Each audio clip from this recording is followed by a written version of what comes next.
तुमने फिर कोई बात की भाईजान से? मैंने कुछ नहीं कहा अबू।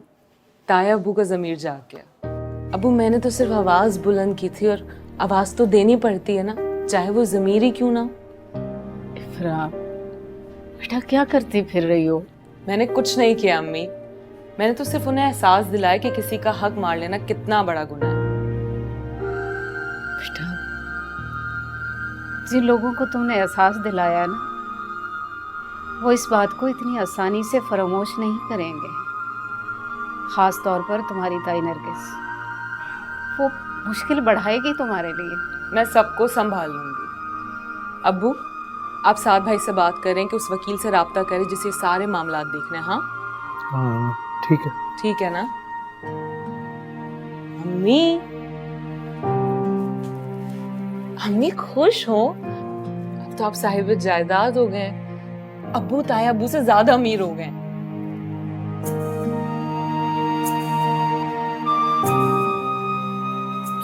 मेरा बच्चा, मुझे और तुम्हारे अब्बू को तुम्हारी खुशी ज्यादा अजीज है।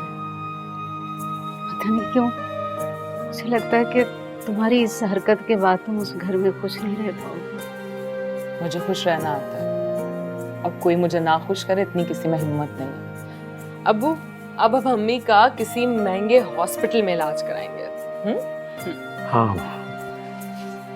इंशाल्लाह। इंशाल्लाह।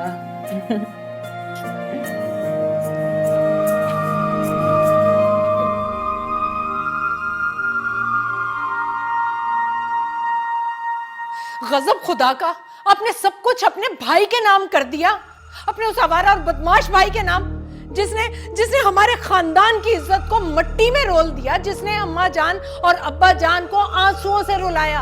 आपने सारी जायदाद उसके नाम ही कर दी। एक मिनट अम्मा, मुझे बात करने दे जरा। क्या कर दिया ये आपने? कुछ तो सोचा होता। चलो मैं तो था ही बुरा, निकम्मा निकट्टू, जब आज का सोच लेते, कुछ तो छोड़ते हमारे लिए। औलाद की मोहब्बत ने मुझसे हक और सच की पहचान छीन ली थी। तुम लोग क्या चाहते हो? बाकी की जिंदगी भी इसी गफलत में गुजार देता मैं? लो और सुन लो, ऐसा क्या किया आपने जो इतना शर्मिंदा हो रहे हैं? सारी जायदाद उन चवलों के नाम कर दी जो इस काबिल भी नहीं है, चवल कहीं के। तुम क्या इनको बोल रहे हो? सारा कसूर तो तुम्हारी बीवी का है। नाज़रा, मैं बहुत ख्याल करता हूं तुम्हारा, कोई बदलिहाजी नहीं करना चाहता तुमसे। मेरे घर के मामले में बोलने की जरूरत नहीं है, समझी? किस तरह मुख्तार भाई, मैं यहाँ तेरे घर बेइज्जत होने नहीं आती, और वो भी उस लड़की की वजह से। अल्लाह हाफिज। मैं अरे नादरा, मुझे मेरे घर मिलना नहीं, मैं नहीं बर्दाश्त करूंगी। इनको अपनी पड़ गई है।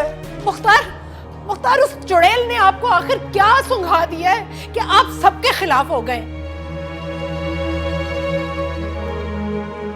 आगाही और शऊर से बड़ा जादू कोई नहीं होता ना।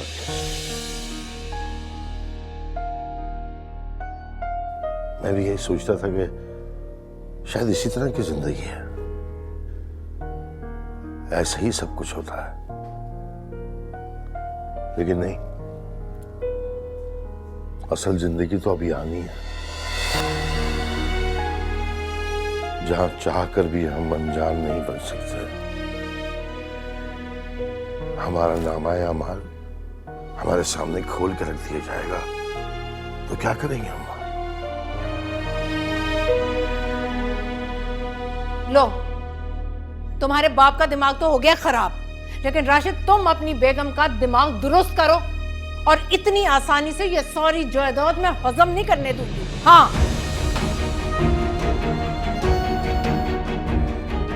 अब्बा, इधर की जिंदगी भी गुजारनी होती है, सिर्फ अगली की फिक्र नहीं करते। छोड़ूंगा नहीं अपनी बीवी को, तो मैं देख लेता हूं उसको भी।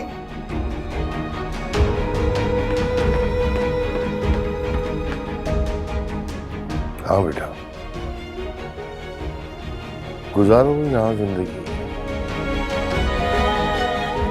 फिर वहां भी इधर की जिंदगी की उम्मीद रखना। सना सोगी अब्बू के पास है। बेटा बस करो, तुम अपने घर चली जाओ, बहुत देर हो गई है। आप क्यों फिक्र कर रहे हैं? ताया अबू ने भेजा है मुझे। जानती हूँ, फिर भी बेटा अपने घर को, अपने शौहर को वक्त देना चाहिए। देती हूँ वक्त। आप क्यों परेशान हो रहे?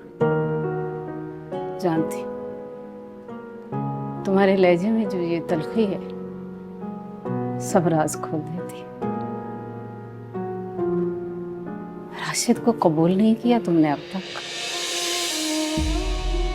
क्यों?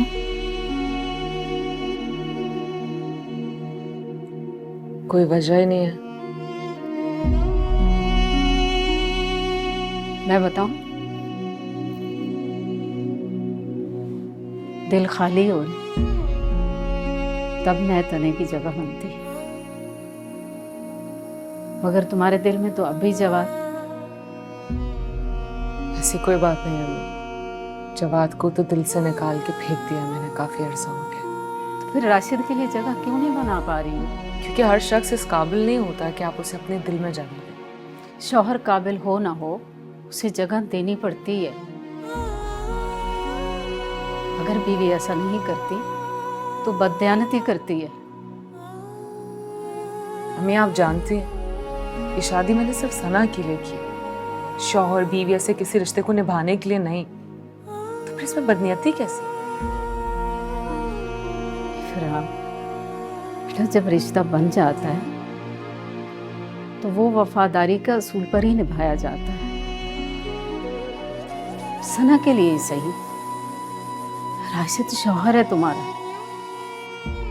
तुम्हें उसकी अब इज्जत करना होगी। वो एक कदम बढ़ाए, तुम्हें 2 कदम आगे बढ़ना होगा। अम्मी आप समरा नहीं रही बेटा, हमारी सारी खुशियां तुमसे वाबस्ता हैं।